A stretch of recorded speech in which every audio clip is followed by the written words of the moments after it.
41 workers अभी तक tunnel में मौजूद थे कि अचानक उनको एक जोरदार आवाज सुनाई दी। इसके साथ ही मिट्टी के बादलों ने पूरे टनल में अंधेरा सा फैला दिया।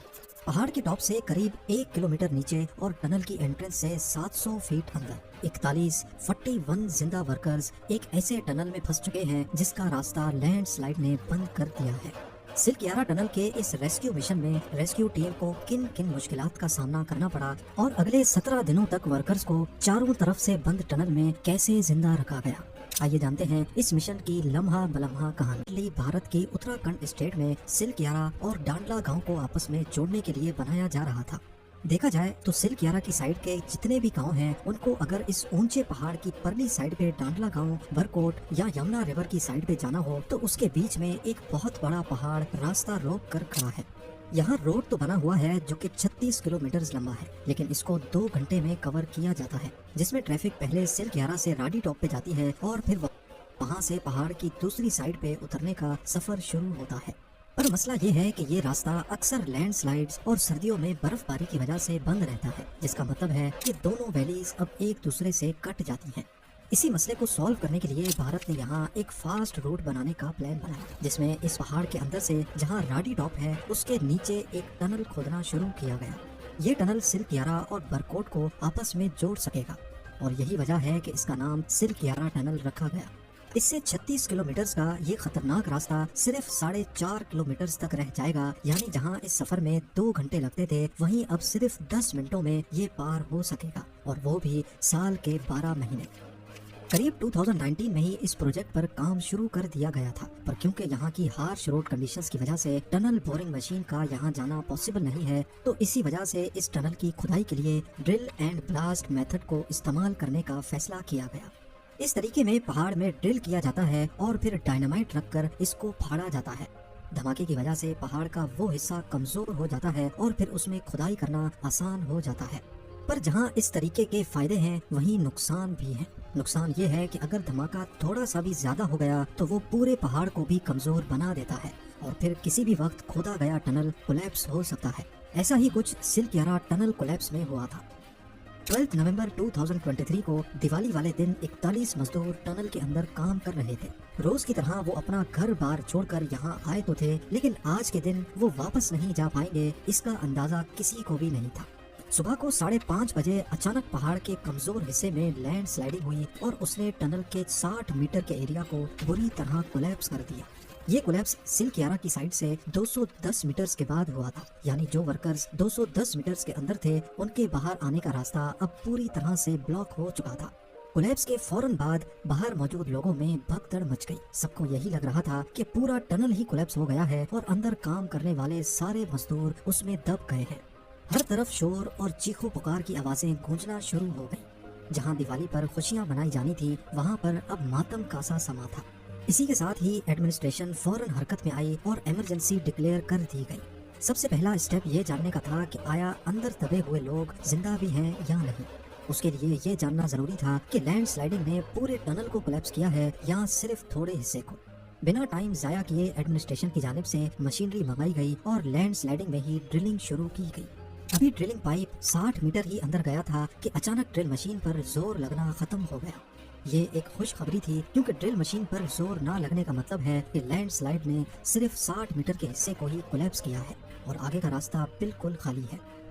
जहां रेस्क्यू टीम को एक खुशखबरी मिली थी, वहीं अभी तक उन्हें ये सवाल सताया जा रहा था कि अंदर बचे हुए टनल की और अंदर फंसे वर्कर्स की कंडीशन क्या है। ऐसा भी हो सकता है कि टनल में 2-3 जगहों से कोलैप्स हुआ हो और रेस्क्यू वर्कर्स ने सिर्फ शुरू के 60 मीटर के कोलैप्स का पता लगाया हो। अगले दिन यानी 13 नवंबर को एक मोटे पाइप को ड्रिल करने का फैसला किया गया ताकि टनल के अंदर फ्रेश ऑक्सीजन पहुंचाया जा सके। था तो ये पाइप सिर्फ 6 इंच मोटा, लेकिन इस पाइप को भी ड्रिल करना खतरे से खाली नहीं था, क्योंकि ऐसा भी हो सकता है कि ड्रिल की वाइब्रेशन की वजह से दूसरी लैंडस्लाइड हो जाए। खुशकिस्मती से 60 मीटर पाइप बिना नुकसान के अंदर पहुंच गया। दूसरे ही लम्हे अंदर फंसे हुए वर्कर्स ने आवाज लगाकर अपनी खैरियत की इतला बाहर पहुंचाई। ये खबर रेस्क्यू वर्कर्स और साइट पर मौजूद वर्कर्स की फैमिलीज के लिए किसी खुशखबरी से कम नहीं थी। 41 के 41 वर्कर्स अंदर सही सलामत मौजूद थे। इस वक्त इनको अंदर फंसे 24 घंटे से भी ज्यादा गुजर चुके थे। सबसे पहले इनको खाने पीने की चीजें पाइप के जरिए भेजी गई। پر یہ خوشی کا لمحہ جلد ہی اداسی میں بدل گیا جب سب کو یہ معلوم پڑا کہ ان کو باہر نکالنے کے لیے ملبے کو ہٹانا یا اس میں بڑا سوراخ کرنا اتنا جلدی پاسبل نہیں ہے، کیونکہ ریسکیو ورکرز کی ابھی تک کی ڈرلنگ کی وجہ سے ہی جو کولیپس 60 میٹرز تک پھیلا ہوا تھا وہ اب آہستہ آہستہ بڑھتا جا رہا تھا۔ نرم ملبہ تھوڑی سی بھی حرکت سے اپنی جگہ بنا کر پھیلتا جا رہا تھا اور پھر پہاڑ کے اندر سے دوسرے پتھر دوبارہ سے گرنا شروع ہو۔ 14 نومبر 2023 کولیپس کو 2 دن گزر چکے تھے۔ ریسکیو ٹیم نے 800 mm یعنی قریب 250 فٹ چوڑے پائپ کو اندر ڈرل کرنے کا فیصلہ کیا۔ یہ اتنا بڑا پائپ تھا جس میں سے ورکرز چل کر تو نہیں لیکن کرال کر کے باہر نکل سکتے ہیں، لیکن ڈرلنگ کے دوران وہی ہوا جس کا ڈر تھا۔ 2.5 فٹ کے پائپ کی ڈرلنگ کے دوران دوبارہ سے لینڈ سلائڈنگ شروع ہو گئی جس نے 2 ورکرز کو زخمی بھی کر دیا۔ اب ڈرلنگ جاری رکھنا خطرے سے خالی نہیں تھا کیونکہ یہ اندر پھنسے 41 ورکرز کی زندگی سے کھیلنے جیسا ہی تھا۔ اسی کے چلتے اب ڈرلنگ کے کام کو روک دیا گیا۔ تب تک آکسیجن پائپ کے ذریعے اندر میڈیسنز اور کھانے پینے کا سامان بھیجا گیا۔ 15 اور 16 نومبر کے دن بھی بغیر کسی کامیابی کے ساتھ گزرے کیونکہ لینڈ سلائڈنگ سے بچنے کے لیے جس نئی جگہ سے ڈرلنگ شروع کی گئی تھی اس کے دوران ڈرل مشین ہی خراب ہو گئی۔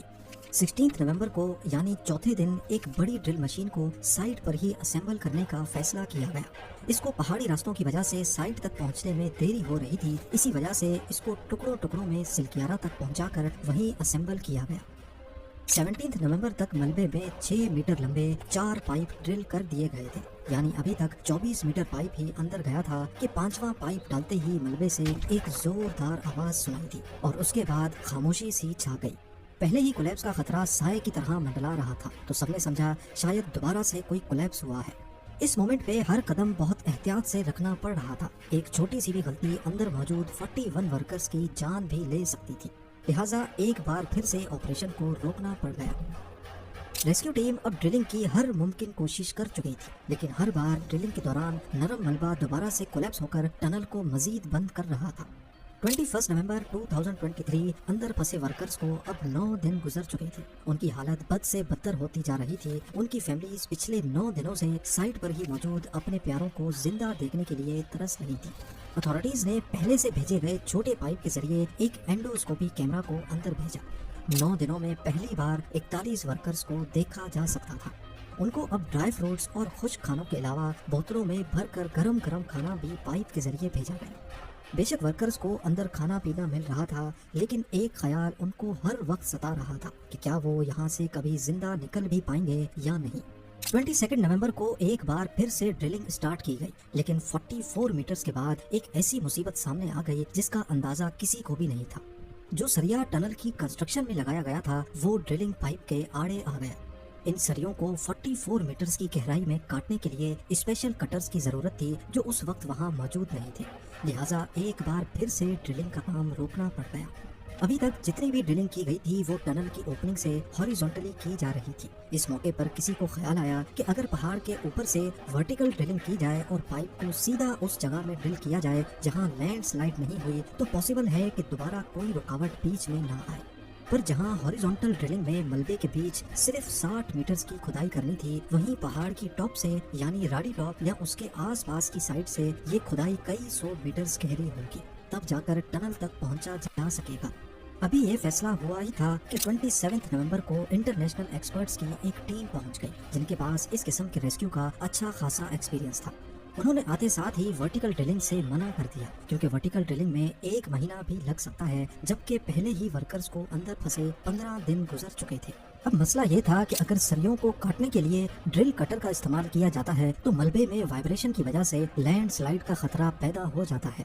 اس مسئلے کا کوئی دوسرا سولوشن نکالنا بہت ضروری تھا، لہٰذا انٹرنیشنل ایکسپرٹس نے سولوشن پیش کیا کہ سریوں کو ڈرل کی مدد سے نہیں بلکہ گیس ویلڈنگ کی مدد سے کاٹا جائے۔ اب پرانے طریقے سے ہی یعنی ہاریزونٹل ڈرلنگ کا پلان ہی دوبارہ سے شروع کیا گیا، لیکن اب کی بار راستے میں آنے والے سریوں کو کٹر کی نہیں بلکہ گیس ویلڈنگ کی مدد سے گلا کر کاٹا جانے لگا۔